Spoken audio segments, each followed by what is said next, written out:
Alors, Cyril Granier, nous sommes dans votre bureau au siège donc du comité Midi-Pyrénées de cyclisme.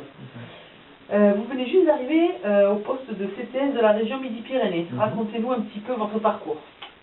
D'accord, depuis quel moment tu veux le parcours? Depuis l'entrée dans le poste de CTS? Oui, où tu étais avant, ce que tu faisais. Voilà. Donc j'ai passé le concours de prof de sport en 2009 et que j'ai obtenu, et ma première affectation était la Lorraine. Donc en fait je suis resté pendant 3 années en Lorraine, une petite région par rapport à Midi-Pyrénées, et là depuis le 1er décembre je suis en Midi-Pyrénées. Voilà. D'accord. Alors quelle est votre discipline de prédilection? Je suis plutôt spécialiste de VTT, VTT sous toutes les formes, que ce soit cross, trial ou descente. D'accord. Voilà.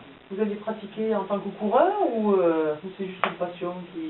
Non, j'ai pratiqué à un niveau régional, voire début national, pas très gros niveau, mais non, pratique VTT, et puis forcément une passion. D'accord. Quelles sont les missions de votre poste au sein du comité Midi-Pyrénées? Alors, plusieurs orientations qui sont fixées par une lettre de mission, en fait. Quatre orientations principales: le haut niveau, la formation, le développement général, et puis tout ce qui est lié aux thématiques de dopage, de santé, etc. Voilà. Donc après, sur le comité régional, moi, ça se traduit plutôt sur le haut niveau, donc via l'encadrement de sélection, la préparation pour les championnats de France, donc par les stages, et puis au niveau de la formation. On a beaucoup de temps sur la formation aussi. Voilà. D'accord. Est-ce que vous avez des objectifs? Est-ce qu'on vous donne des objectifs quand vous arrivez comme ça en poste? En fait, les objectifs sont élaborés avec le président et le comité directeur du comité régional de cyclisme. Donc des objectifs à atteindre en termes de licenciés, de pratique, de niveau de performance. Et puis, forcément, ces objectifs sont contextualisés par rapport à la réalité du terrain. Voilà. Il y a des directives nationales qu'on adapte à l'échelon régional. D'accord. C'est pas Jeunesse et Sport qui vous dit vous allez faire telle mission au sein du comité? Il y a des missions prioritaires de la direction régionale, donc de l'État, finalement. Donc en fait, on a la charge, nous CTS, de coordonner à la fois les missions venant de l'État et les missions venant de la fédération. Donc en fonction de notre contexte local, on choisit les priorités venant de l'un et de l'autre pour aller à faire le meilleur assortiment possible. D'accord. Est-ce que ce métier était un rêve d'enfant? Pas du tout. Pas du tout. J'ai découvert ce métier-là en Master 2. Simplement, donc très tard dans mes études, malgré le fait que j'ai fait des études en STAPS, personne n'a été capable de me présenter un jour cette filière-là, donc je ne connaissais pas du tout. Et il a fallu que je sois bénévole au sein du comité régional pour qu'on m'apprenne que ce métier-là existait en fait. Voilà comment j'ai découvert cette activité. D'accord. Alors quel serait selon vous un comité fédéral idéal, une fédération idéale? Tout va être vu. Oui. Ok, donc langue de bois. Oui, mais bon, ça reste... Ouais. Non, la fédération idéale, ce serait une fédération où on a les moyens d'agir. Oui, Christian. Il y a un papier pour toi, Cathy, je crois.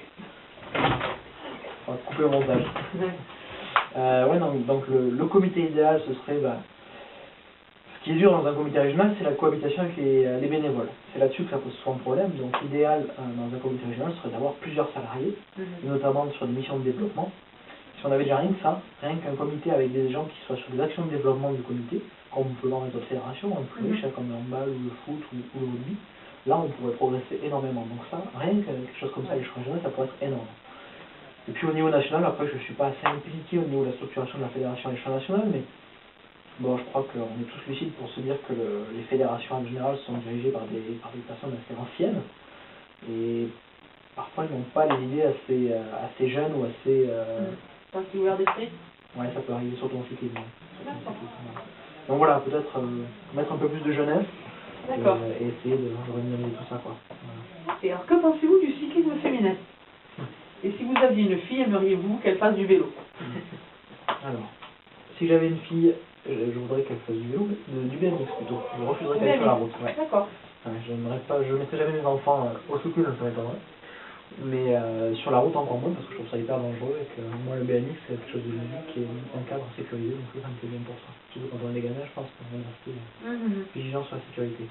Après le cyclisme féminin dans son ensemble, voilà, moi je suis plutôt pour le développement de cette activité. C'est clair qu'à la Fédération de cyclisme on n'est pas du tout structuré pour ça. Et c'est l'une des missions prioritaires que je me suis accordé à chaque fois dans mes missions. J'ai toujours essayé de trouver une place pour le cyclisme féminin parce que c'est quelque chose qui me tient à cœur. On fait rien pour les filles en général. Et puis c'est aussi, il faut se cacher, un futur lot de licenciés potentiels, quoi qu'il en soit. Enfin, quand on voit le pourcentage de féminines à la Fédération de cyclisme, puis dans le Ouais, sport en général. c'est logique. Voilà, c'est un vecteur à travailler et surtout à développer, quoi. D'accord. À votre avis, quelles sont les 4 qualités primordiales d'un athlète de haut niveau? Je dis 4, mais peut-être qu'il n'y en a que 3 ou 2 ou... De la volonté, Oui, la volonté. de la persévérance. Il faut savoir ce qu'on veut. Voilà, il faut savoir ce qu'on veut. Et puis, je pense que le dernier, ce serait faire les bons choix. Faire les bons choix, alors c'est un peu pareil que savoir ce qu'on veut, mais c'est savoir qui écouter et pourquoi l'écouter. Voilà. Donc pour moi, un sportif de haut niveau, c'est avant tout quelqu'un d'intelligent à être un sportif. Voilà. Il sait faire les bons choix pour arriver au niveau. Voilà. Et quel est votre plus grand défaut et votre plus grande qualité? Ça se termine, ça se termine. Ouais. Oui. Je crois que je suis pas athlète de haut niveau, mais la persévérance, ça, je pense que c'est une de mes qualités. Et dans les défauts, je sais pas. Il n'y en a pas. Il y en a pas. Il y en a forcément. Mais les défauts, c'est pas facile. C'est pas facile. Oui. Si, il y en a. Mais en lien avec mon boulot, peut-être trop d'attentes vis-à-vis des bénévoles, souvent. Un peu trop exigeant avec les bénévoles. Allez, la petite dernière. Si vous aviez une baguette magique, quel serait votre unique souhait? Dans le cadre du sport. Oui. Bien sûr. Ce serait d'avoir beaucoup de pognon au niveau du comité, simplement pour pouvoir mettre en place toutes les actions que j'aimerais pouvoir mettre en place. Voilà, c'est tout ça. Eh bien, merci beaucoup, Cyril.